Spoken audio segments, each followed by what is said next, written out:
Estoy a la puerta y llamo, esperando a que me abras. Ábreme que quiero entrar, que estoy a la puerta y llamo. Quien guarda mi palabra, con el Padre José Ribes.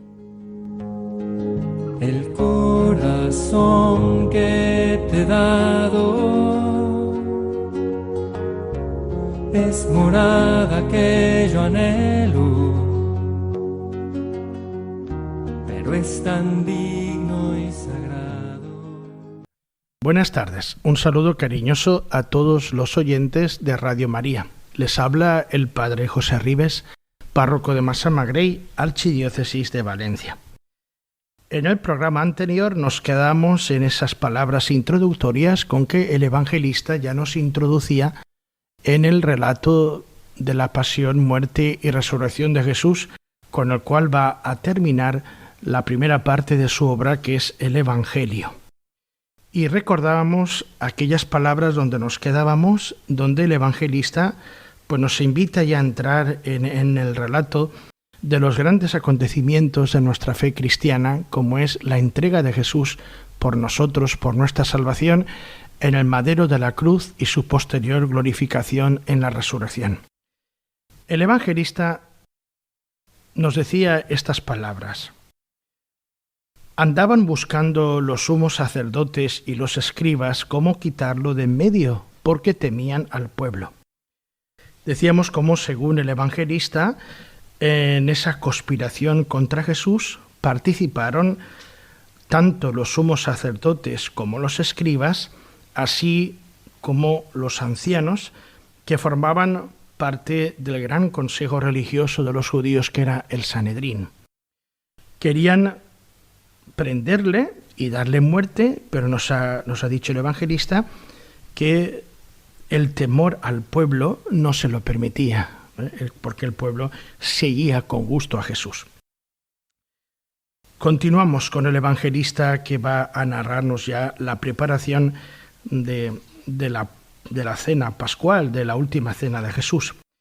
Y nos dice Lucas: entonces entró Satanás en Judas, llamado Iscariote, que era del número de los 12, y se fue a tratar con los sumos sacerdotes y oficiales del templo el modo de entregárselo. Ellos se alegraron y acordaron darle dinero. Él aceptó y buscaba una ocasión propicia para entregarlo sin la presencia del pueblo. Lo que va a ocurrir es un misterio. ¿Por qué? Porque es la lucha entre Satanás y Jesús. Si en el Evangelio de Marcos, que escuchábamos en el año anterior, todos los protagonistas que estaban interviniendo en estos momentos eran personas, eran humanos, recordemos, unos iban contra Jesús, como eran los sacerdotes, los doctores de la ley, o el mismo Judas Iscariote, otros a favor de Jesús, el pueblo. En la serie de esos adversarios, el evangelista Lucas ahora introduce al que considera más importante, Satanás. Porque sin su influjo en Judas, nada de eso habría ocurrido. Los sacerdotes, los escribas, habrían seguido discutiendo el modo de prenderle, Judas dudando qué hacer o cómo hacerlo. Sin embargo, la intervención de Satanás la recoge Lucas, probablemente de una tradición que también él se encuentra y que aparece también posteriormente en el cuarto evangelio, y con estas mismas palabras: Satanás entró en Judas. Esto sugiere lo que va a acontecer no debe interpretarse como algo puramente humano, sea en clave política, social o religiosa. Hay una intervención mucho más fuerte e importante. Recordemos que cuando el evangelista nos narró las tentaciones de Jesús en el desierto, el diablo se había alejado de Jesús, pero hasta otro momento, nos constata él, hasta el tiempo propicio. Pues bien, ahora es ese tiempo. Ahora es el tiempo oportuno y Satanás emprende ese ataque directo contra Jesús. Asociados a los sumos sacerdotes encontramos también a los oficiales de la policía del templo que estaban reclutados de entre los levitas. Nos dice el evangelista que Judas se presentó a todos ellos para ver cómo les entregaba a Jesús.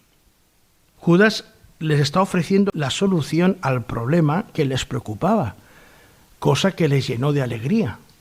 Nos ha dicho así el evangelista que Judas fue a tratar con los sumos sacerdotes y oficiales del templo el modo de entregárselo y que ellos se alegraron. ¿Por qué? Porque Judas les estaba ofreciendo de una manera fácil la solución al problema que tanto les preocupaba. Y en recompensa le prometen a Judas Iscariote una cantidad de dinero. Judas acepta y desde entonces él busca una ocasión propicia para entregarlo. Detengámonos brevemente en un verbo, en el tiempo verbal que utiliza el evangelista para hacer referencia a este actuar de Judas. Y el evangelista utiliza el tiempo imperfecto. Y lo hace de manera intencionada. Judas buscaba. Es decir, que Judas intuye que él puede llevar a cabo su traición, pero se le ocurren muchos modos de hacerlo. Diversos momentos y lugares, hasta que se le ocurre el más adecuado. Por eso el evangelista utiliza ese tiempo verbal buscaba. ¿Por qué? Porque Judas estaba viendo a ver de qué manera, de qué modo, en qué lugar, en qué momento podía realizarse el prendimiento de Jesús. Y es curioso cómo el evangelista utiliza ese tiempo verbal para hablarnos de que ese actuar de Judas no se realiza enseguida, él no decide cómo hacerlo de la noche a la mañana. Él está viendo la forma de hacerlo para encontrar el momento, el lugar y el tiempo apropiado. Continuando con el evangelista en la narración de estos acontecimientos, ahora él va a darnos una nueva indicación temporal, aunque poco concreta. Nos dice ya que llegó el día de los ázimos. Ya dijimos en el programa anterior la importancia y el significado que tenía la fiesta de los ázimos, que con el tiempo fue poco a poco uniéndose a la fiesta de la Pascua hasta formar una misma fiesta. Bien, ya estamos en la semana de los ázimos, en el día en que se sacrificaba la víctima pascual, esto es, el cordero que va a servir de alimento para la cena de la Pascua. Nos dice así el evangelista: llegó pues el día de los ázimos, en que se debía sacrificar la Pascua. Y Jesús envió a Pedro y a Juan diciéndoles: id a prepararos la Pascua para que la comamos. Ellos le dijeron: ¿dónde quieres que la preparemos? Y él les dijo: mirad, cuando entréis en la ciudad os saldrá al paso un hombre llevando un cántaro de agua. Seguidlo hasta la casa en la que entre y diréis al dueño de la casa: el maestro te pregunta, ¿dónde está la habitación en la que voy a comer la Pascua con mis discípulos? Él os mostrará en el piso superior una habitación grande amueblado con divanes. Preparadla allí. Fueron y lo encontraron como les había dicho y prepararon la Pascua.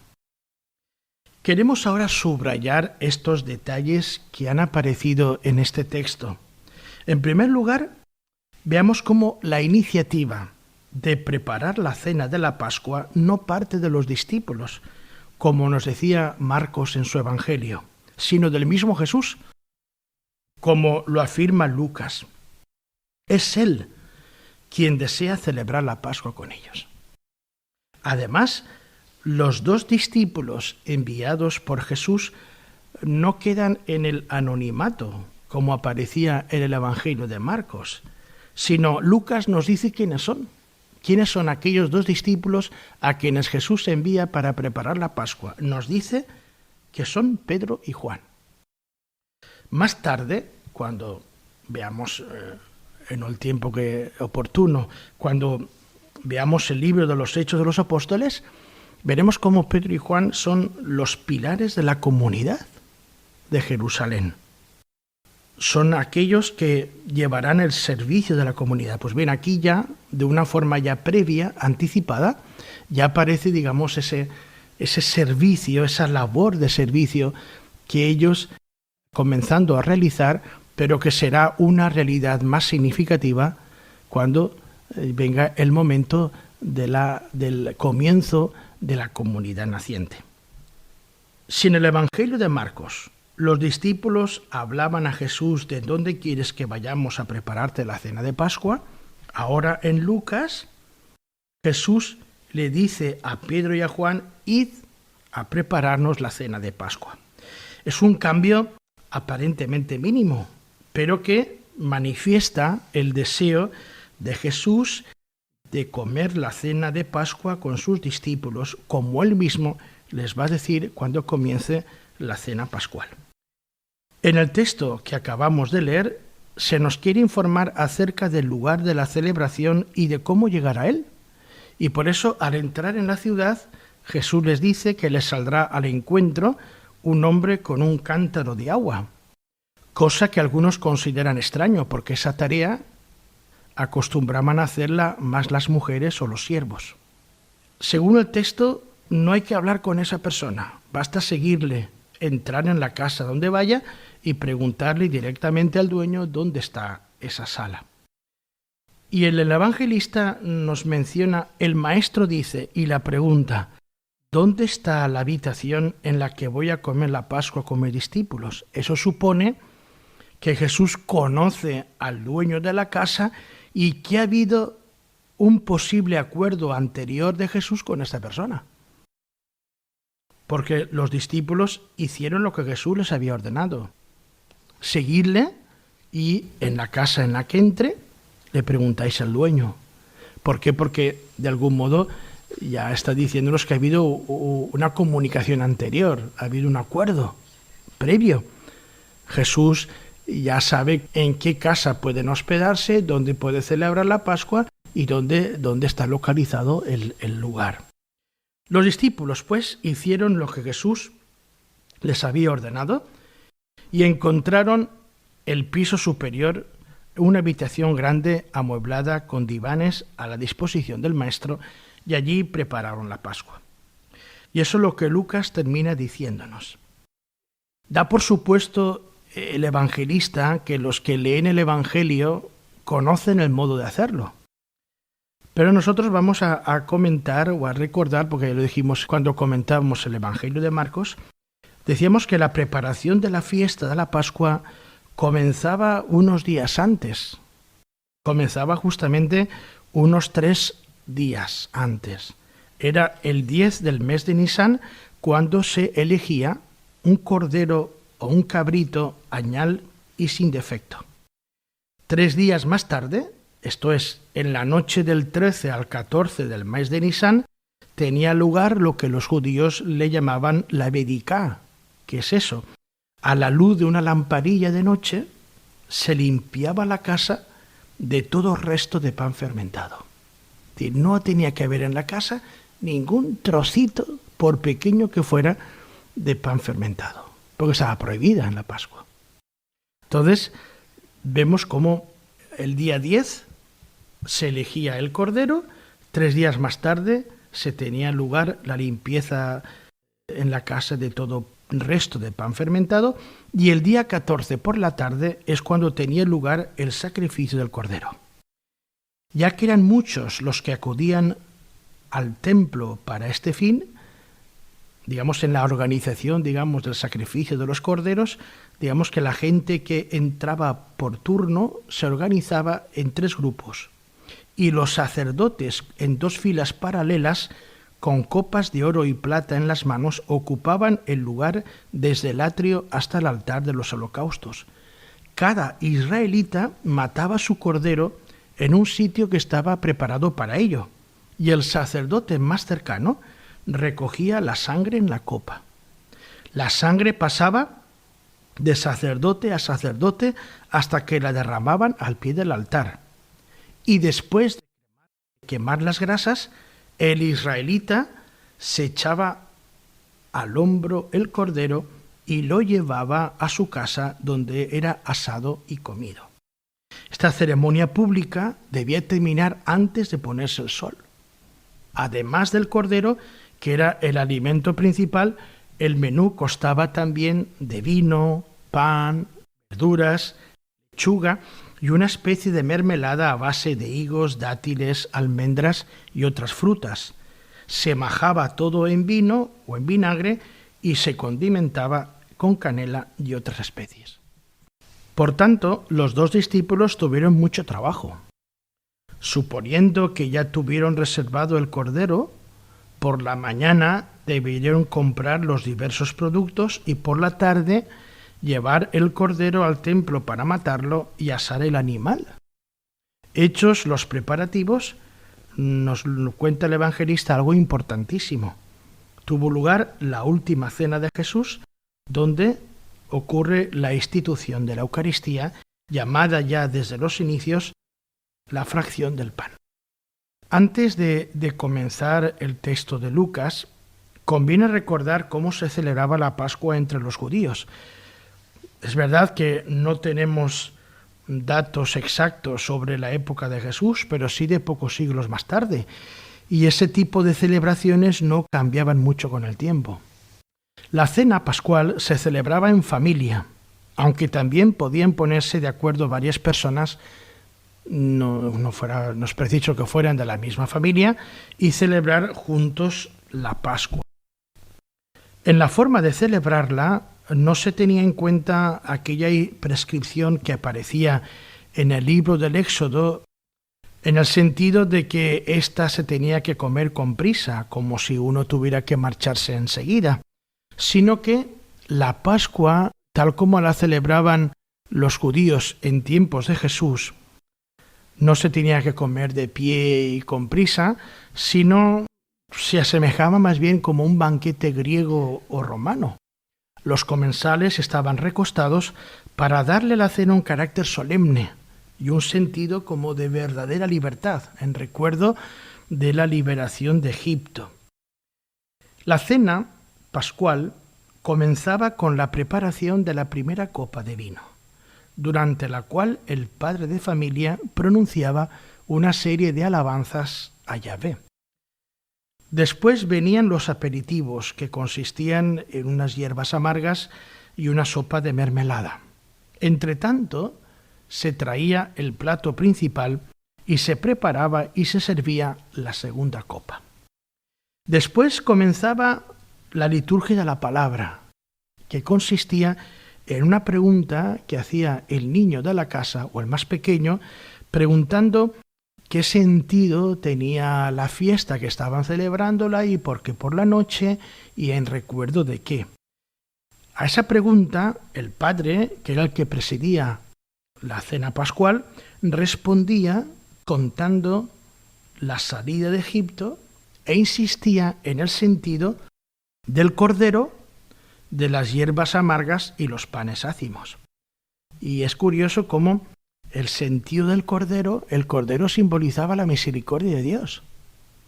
Las hierbas amargas, la esclavitud, y los panes ácimos, la liberación de Egipto.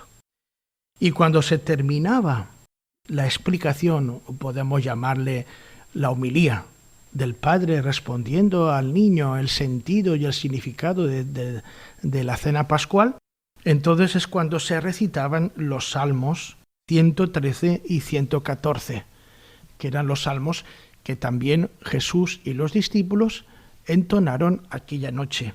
Y después se bebía la segunda copa. El banquete comenzaba con la bendición del pan ácimo y se hacía con estas palabras: Alabado seas tú, Señor nuestro Dios, Rey del mundo, que haces salir el pan de la tierra. Y los comensales contestaban diciendo Amén, e inmediatamente se repartía el pan. El que presidía la cena pascual, en este caso el padre, era el que cogía el último pedazo de pan, comenzaba a comer y era esa la señal de que el banquete había empezado. El banquete, y ahora viene la parte más importante, terminaba con la oración de acción de gracias por la tercera copa, que era llamada copa de la bendición, y esta es donde nosotros queremos ahora detenernos. Después de beberla se cantaban los salmos 115 al 118 y se pronunciaba la alabanza sobre la cuarta copa, que era llamada copa del cumplimiento. Todo esto lo sabemos gracias a, digamos, a esa primera gran recopilación que hicieron los judíos de esas tradiciones orales judías, donde se explicaban sus fiestas más importantes. Durante siglos, las explicaciones y las leyes prácticas sobre cómo cumplir los mandamientos de la Torá, es verdad que se transmitieron de forma oral, y tras la destrucción del segundo templo de Jerusalén por los romanos y la creciente diáspora, hubo un rabino llamado Yehudá Hanasí alrededor del año 200 después de Cristo que tuvo miedo a que todas esas, digamos, tradiciones orales se perdieran. Entonces, la puesta por escrito de esas tradiciones orales permitió, digamos, preservar y fijar las tradiciones judías sobre, digamos, entre otras cosas, sobre las grandes fiestas de los mismos. ¿Para qué? Para que las futuras generaciones tuvieran, digamos, el texto fijado y las indicaciones perfectamente señaladas. Y eso es lo que tenemos en la Misná, y gracias a ella podemos conocer, digamos, todo lo que estamos hablando ahora, de cómo se celebraba la cena pascual y cómo se llevaban a cabo cada una de sus partes. Bien, pues en ese tratado de la Misná, que hemos dicho que era la recopilación escrita de todas estas tradiciones orales de los judíos, ahí ya se explicaba explícitamente, de manera clara, el significado de la cena pascual. Y por eso sabemos cómo los judíos tenían muy claro, digamos, el sentido y el significado de esa cena pascual, donde ellos recordaban la liberación de Egipto. Y lo tenemos en un pequeño tratado dentro de la Misná que trata principalmente sobre las leyes de la Pascua judía y el sacrificio del Cordero Pascual. Os lo comparto para que ustedes vean cómo en esa recopilación escrita de esas tradiciones orales de los judíos y que se fijaron de manera escrita, como estamos diciendo, cómo aparece perfectamente señalado el significado y el sentido de la Pascua judía. Y lo tenemos en este pequeño tratado de la Misná llamado Peshachim, que dice lo siguiente: cada cual, está hablando de cada cual que está celebrando la Pascua judía, cada cual está obligado, y eso es muy interesante, fíjense ustedes, digamos, la interpretación que ellos están dando, que es interesante, porque ahora cuando Jesús añada lo que va a decir, es que tiene perfectamente sentido todo esto.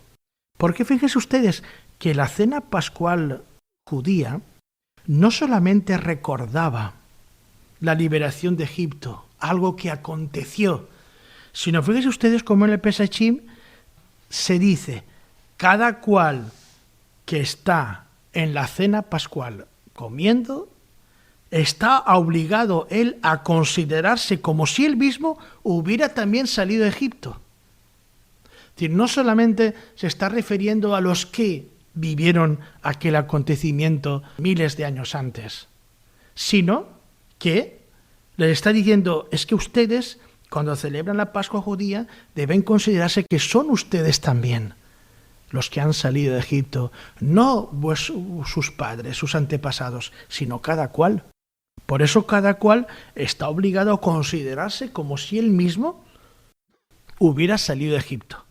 Por eso debemos dar gloria, alabanza, bendición, homenaje y adoración a Dios, que hizo por nosotros y por nuestros padres estas maravillas, que nos condujo de la esclavitud a la libertad, de la pena a la alegría, de la aflicción al júbilo, de las tinieblas a la gran luz y de la servidumbre a la redención. Cantemos ante Él Y termina esto, aleluya. Como ellos ya le daban un significado, no solamente, digamos, recordando lo que ocurrió, sino viviéndolo también en el presente. Vamos ahora a detenernos un momento y que la música que nos acompañe nos ayude a seguir meditando y reflexionando sobre lo que acabamos de comentar.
Estamos en el programa de Quien guarda mi palabra de Radio María, la radio de la Virgen María, la radio que cambia vidas, la radio que evangeliza y que nos invita y nos llama a la conversión. Nos habíamos quedado con este relato de la Misná, donde se constataba, digamos, el significado profundo y el sentido que tenía, digamos, la cena pascual judía, donde cada comensal, cada partícipe de esa cena, se le invitaba a considerarse como si él mismo hubiera salido de Egipto. No solo sus padres, no solo sus antepasados, sino ellos mismos. Con lo cual podríamos decir que el recuerdo de la liberación de Egipto iba unido, y esto es importante subrayarlo, a la esperanza de la liberación definitiva, cuando Dios instauraría su reino. Y este dato es importante para comprender la doble referencia que Jesús hará al reino de Dios al comienzo de la cena pascual. Volviendo al relato del evangelista, podemos advertir notables diferencias con el ritual judío de la cena pascual. Podemos destacar 4 momentos, y vamos a leerlos ahora. Cuando llegó la hora, Jesús se sentó a la mesa y los apóstoles con él, y les dijo: Ardientemente he deseado comer esta Pascua con vosotros antes de padecer, porque os digo que ya no la volveré a comer hasta que se cumpla en el reino de Dios. Recordad cómo no hace mucho, hace un breve tiempo hemos dicho, cómo Jesús, de él parte la iniciativa de comer la cena pascual, como él envía, en este caso, a Pedro y a Juan a hacer los preparativos de la cena. Y ahora pues tiene pleno sentido sus palabras, porque dice: ardientemente he deseado comer esta Pascua con vosotros. Él ya ha procurado que esa Pascua se preparara, que esa Pascua se celebrara en un lugar determinado y con todo, siguiendo todas las indicaciones de las tradiciones judías. Bueno, pues ahora vamos a meternos en lo que ocurrió realmente y que los apóstoles pudieron ver, comprender hasta dónde. Imaginemos al grupo que se va colocando, que se va distribuyendo y que se va recostando en los divanes mientras van charlando. Ellos esperan que Jesús prepare la primera copa. Pero Jesús antes se les queda mirando hasta que guardan silencio y les dice estas palabras que acabamos de leer. Ardientemente he deseado comer esta Pascua con vosotros, antes de padecer, porque os digo que ya no la volveré a comer hasta que se cumpla en el reino de Dios. Si nosotros hubiéramos estado presentes, yo pregunto, ¿qué es lo que más nos hubiera llamado la atención de estas palabras? Y preguntamos, ¿qué entenderían los discípulos al escuchar estas palabras de Jesús? ¿O qué es lo que más les impresionarían de lo que acababan de escuchar? Quien se fijase en la primera afirmación, que es ardientemente he deseado comer esta Pascua con vosotros, advertiría en ellos el honor que Jesús les concedía de participar con ellos de esta comida tan solemne. Han comido muchas veces con él, pero claro, la cena pascual no es una comida más, no es una cena más, es algo distinto. Y si el maestro les ha dicho que tenía ganas de comer con vosotros la cena pascual, estas palabras de Jesús demuestran lo que Él les quiere y cómo los considera. Demuestras que ellos son su auténtica familia. Quien se fijase en la segunda afirmación, antes de padecer, sentiría que algo grave y trágico está a punto de ocurrir. Por lo tanto, la cena que van a tener ya no tiene nada de festivo y jubiloso, sino que se está anunciando algo que no se desconoce de momento y que puede ser algo bastante duro, imprevisible porque no saben lo que va a ocurrir. Además, lo que puede llegar a suceder y que no lo saben, ocurrirá antes de un año, porque ya no volverán a comer la Pascua con ellos. Quien se fijase en la segunda afirmación, estaría pensando, algo va a pasar.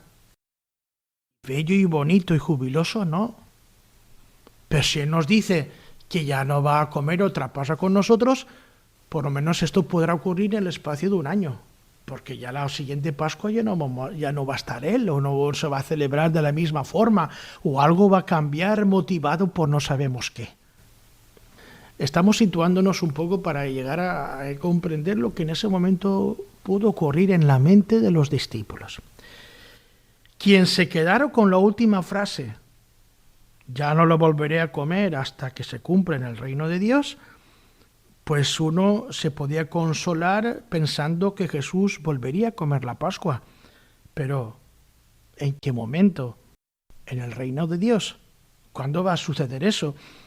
¿Y en qué consistirá esa celebración pascual que será más bonita, más perfecta? ¿Por qué? Porque ya habrá llegado el reino de Dios. Ya se celebrará de un modo distinto, como todos queremos, con un tono jubiloso, festivo, porque ha llegado ya el reino de Dios. Bueno, pues todo esto es para que podamos situarnos un poco en lo que los apóstoles pudieran llegar a comprender en ese momento. Esta introducción ofrece una clave importante para comprender lo que Jesús estaba sintiendo en ese momento.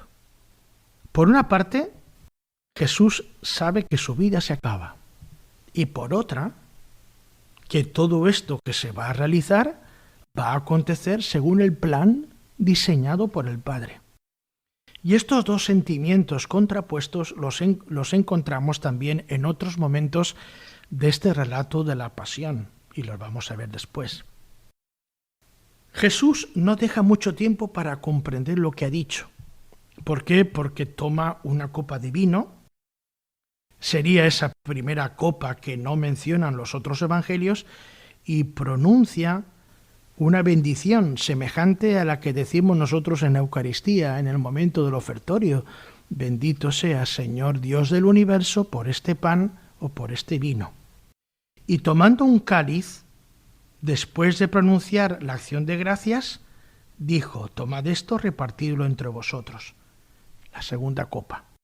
Antes de pasarla, pronuncia esas palabras con estas afirmaciones que acabamos de recordar: no beberé desde ahora del fruto de la vida hasta que venga el reino de Dios.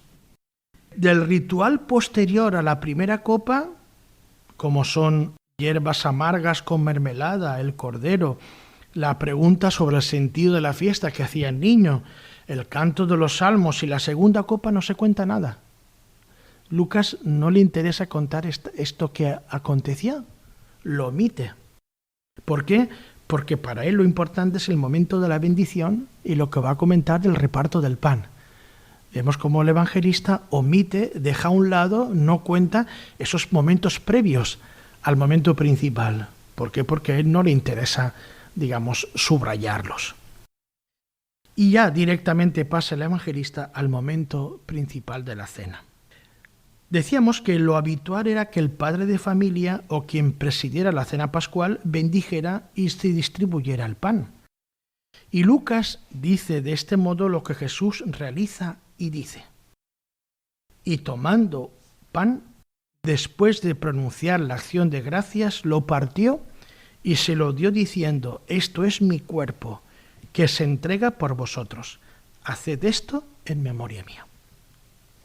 Con estas palabras que Jesús está diciendo sobre ese pan que se rompe y que se reparte, Jesús está anticipando lo que va a suceder al día siguiente, cuando Él, con su muerte en la cruz, entrega su propio cuerpo como sacrificio en favor de todos los hombres. Y ahora la pregunta que nos podemos hacer: ¿entendieron los discípulos estas palabras? El gesto de bendecir el pan y repartirlo, sin duda alguna. Ahora, las palabras que se entrega por vosotros, no creo que las comprendiesen en ese mismo instante, sino que sería después, cuando ellos advirtieron el paralelismo que había entre ese pan partido, que es el propio cuerpo de Jesús, y el cuerpo entregado y destrozado del mismo Jesús al día siguiente en la cruz por la salvación de todos los hombres. A continuación, el evangelista narra lo que aconteció cuando Jesús coge la tercera copa que se bebía después de comer el Cordero Pascual y que era conocida como la copa de la bendición. Y lo hace Jesús con estas palabras: después de cenar hizo lo mismo con el cáliz diciendo: este cáliz es la nueva alianza en mi sangre, que es derramada por vosotros.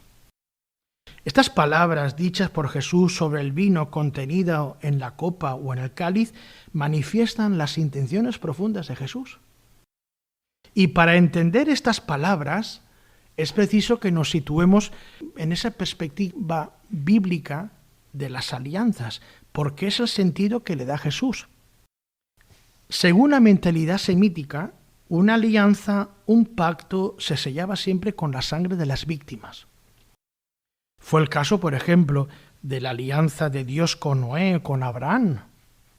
Pero quiero ser más explícito en el caso de la alianza que Dios hizo con Moisés, en el monte Sinaí, donde Dios propuso a su pueblo hacer un pacto.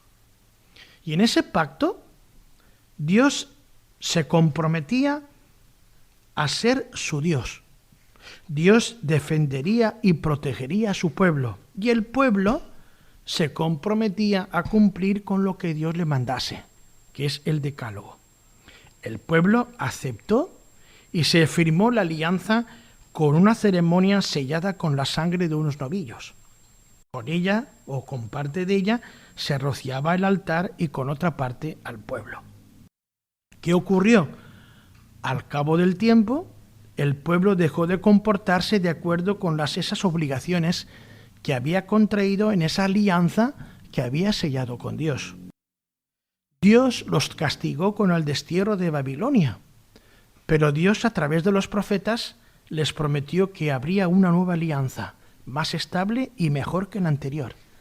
A esta alianza nueva es a la que se refiere Jesús. Esa nueva alianza que Dios iba a pactar con la humanidad, pero de una vez para siempre. De una vez para siempre. Por eso Jesús dice, este cáliz es la nueva alianza en mi sangre, que es derramada por vosotros. Para sellarla hace falta una sangre que no va a ser de unos novillos, sino que va a ser la suya propia. Y esa sangre será la que va a garantizar una nueva relación de Dios con los hombres. Jesús es consciente de todo esto, pues esto es lo que Dios Padre ha diseñado en favor de la salvación de todos los hombres. Su propia sangre es ofrecida para manifestar la prueba de amor por la cual Dios va a redimir a todos los hombres y los va a sacar de la esclavitud del pecado. Digamos, el sentido que le está dando Jesús a ese vino que Él distribuye y comparte con los suyos, diciéndoles, este cáliz es mi sangre, la sangre de la nueva alianza con la que Dios establece con la humanidad un vínculo que nada ni nadie lo podrá romper. Un vínculo en la cual mi sangre es el sello perpetuo para siempre de ese compromiso de Dios. Del mismo modo, lo que hemos dicho acerca del sentido y del significado del pan partido y de las palabras dichas por Jesús, afirmando que ese pan es su propio cuerpo, también lo podemos decir y lo referimos acerca del sentido y del significado de ese vino contenido en la copa, y que es la propia sangre de Jesús, la sangre que Él derramará al día siguiente en el madero de la cruz. No creo que aquella noche estuviesen los apóstoles en disposición de comprender totalmente lo que hizo y lo que dijo Jesús. Pero Él, en cambio, sabe perfectamente lo que implica entregar su cuerpo y lo que es derramar su sangre.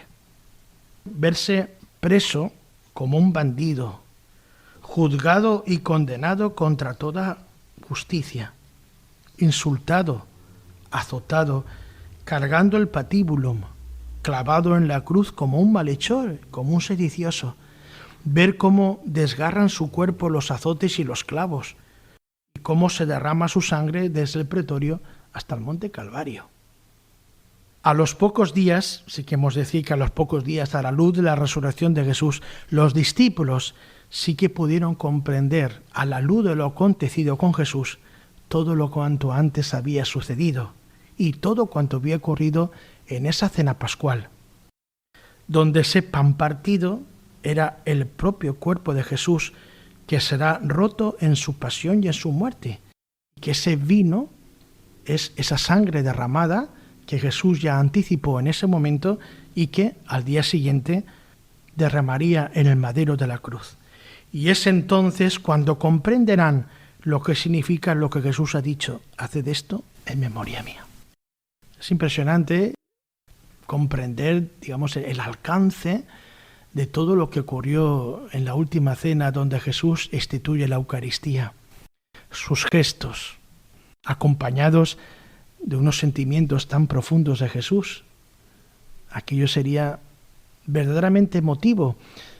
Y como decimos, los discípulos no fueron capaces de comprender todo lo que allí Jesús hizo y dijo en esa cena tan entrañable, donde Él se despedía de sus discípulos y donde se les dejaba el memorial de su entrega que acontecería al día siguiente en el madero de la cruz. Inmediatamente después de mencionar la copa que se derrama por vosotros, Jesús añade: pero mirad, la mano del que me entrega está conmigo en la mesa, porque el Hijo del Hombre se va según lo establecido, pero ay de aquel hombre por quien es entregado. ¿Cuál sería nuestra reacción si hubiéramos estado presentes? Creo que una mezcla, digamos, de desconcierto, de incredulidad. Jesús ha hablado varias veces de que tendrá que padecer y morir, pero nunca había dicho que iba a ser traicionado por uno de sus discípulos. ¿Cómo es posible? ¿Quién puede ser? Lucas centra todo en estos sentimientos de Jesús. Y recordamos el Evangelio de Marcos, al que normalmente remitimos en estos casos. Cuando Jesús anuncia su traición, los discípulos comienzan a preguntarle uno a uno, ¿soy yo? Estamos hablando del Evangelio de Marcos. Y en ese Evangelio Jesús responde, uno de los 12, el que moja el pan conmigo en la fuente. Sin embargo, en el Evangelio de Lucas, que estamos comentando, los discípulos no preguntan nada a Jesús, sino que se preguntan entre ellos, ¿quién será el culpable? Por eso Jesús no habla de uno que moja el pan conmigo en la fuente, ni mucho menos presenta a Judas haciéndole la pregunta a Jesús, ni a Pedro animando al discípulo amado a que le pregunte quién es, como ocurre en el Evangelio de Juan. En el Evangelio de Lucas no se descubre el nombre del traidor, no se dice para nada. El evangelista subraya lo que para él es importante, que es lo que siente Jesús. Por una parte, Jesús sabe que va a ser traicionado, porque así está establecido en el plan de Dios, pero podemos decir que al mismo tiempo él se revela ante esa traición y ante el traidor, y es una reacción muy humana. Es como si Jesús está dispuesto a dar la vida, pero le indigna tener que darla por una traición. Es más, ese lenguaje que él utiliza es como una invitación apremiante y una oportunidad última para que Judas reflexione y cambie su determinación. Pero eso lo podemos entreleer en todas estas palabras que están diciéndonos el evangelista. ¿Dónde está establecido que Jesús debía ser traicionado? La respuesta se encuentra en unas palabras del Evangelio de Marcos que Lucas ha suprimido. En Marcos, cuando Jesús habla del traidor, dice que uno que come el pan conmigo. Y cuando le preguntan quién es, responde uno de los 12 que moja el pan conmigo en la fuente. Estas palabras hacen referencia explícita al Salmo 41, que es un salmo bellísimo que todos creo que sabemos y podemos recordar en este momento, donde hay un israelita al que maldicen sus enemigos y murmuran de él sus adversarios. Pero su experiencia más dolorosa es que dice el salmista, incluso mi amigo, de quien yo me fiaba y que compartía mi pan, es el primero en traicionarme. Eso aparece en los Salmos, en el Salmo 41, versículo 9. En cuanto al Hijo del Hombre, él se va. Su destino doloroso y su muerte por traición entra en los designios salvadores de Dios. Pero en cuanto al traidor, ay de él. Lucas no ha querido decir más. Ese doloroso ay sugiere que Judas carga una tremenda responsabilidad. Ese ay no es una maldición, sino un grito de pena y de angustia. Y ahora el evangelista añade que se pusieron a discutir entre ellos quién sería el que iba a hacer aquello. El evangelista dice que empezaron a preguntarse unos a otros sobre quién de ellos podía ser el que iba a hacer esto. Si Lucas no hubiera dispuesto de más material que el Evangelio de Marcos, en este momento el grupo tendría que haber salido hacia el Huerto de los Olivos. Sin embargo, Lucas aprovecha el momento para contarnos 3 episodios.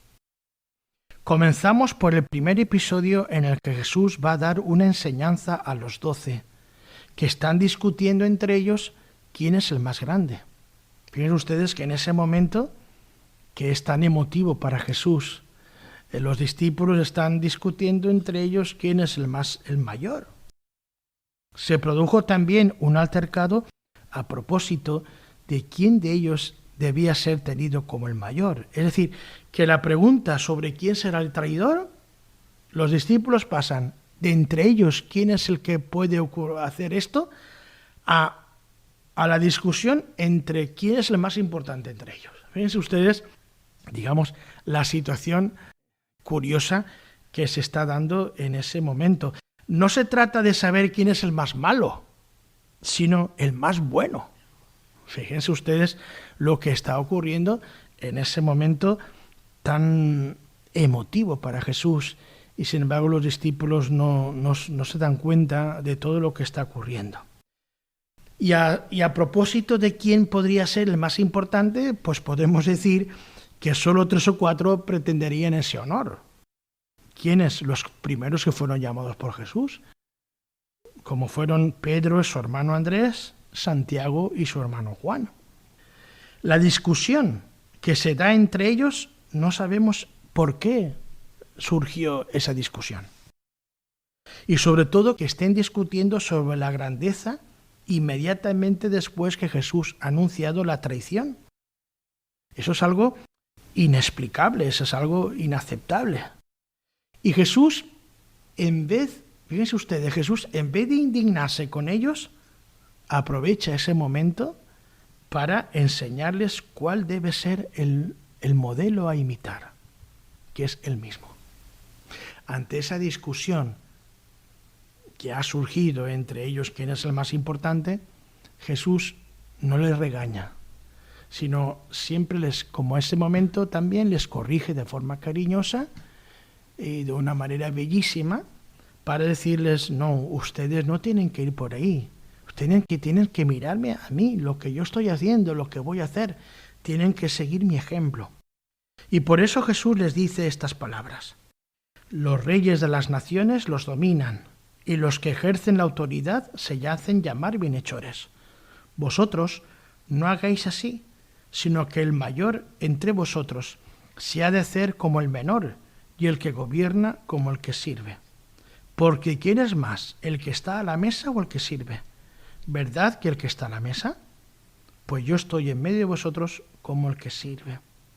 Con toda intención, el evangelista ha colocado este pasaje hablando de cuál ha de ser la actitud que han de tener los discípulos. El que ejerza la autoridad, si alguien tiene que ejercerla, no tiene que realizarla como si fuera un poder o un dominio sobre los demás, sino que tienen que ejercerla en sentido humilde y de servicio. Y el ejemplo lo está dando el mismo Jesús. Él es el hermano mayor, sin embargo, está en medio de ellos como un servidor. Yo estoy en medio de vosotros como el que sirve. Horas más tarde, Jesús les mostrará a ellos el servicio máximo, cuando Él entregue su vida por la salvación de los hombres, que somos sus hermanos. Hasta aquí llega el programa de hoy. Si ustedes no han podido escuchar este programa en su totalidad o quieren escucharlo de nuevo, pueden hacerlo acudiendo al podcast de Radio María. Y si quieren ponerse en contacto con nosotros, hacernos una pregunta o un comentario, pueden enviarnos un correo electrónico a quienguardamipalabra @radiomaria.es. Dentro de 15 días volveremos comentando y explicando lo que va a acontecer a continuación y nos volveremos a encontrar. Un abrazo fraterno, unidos a Cristo y a María.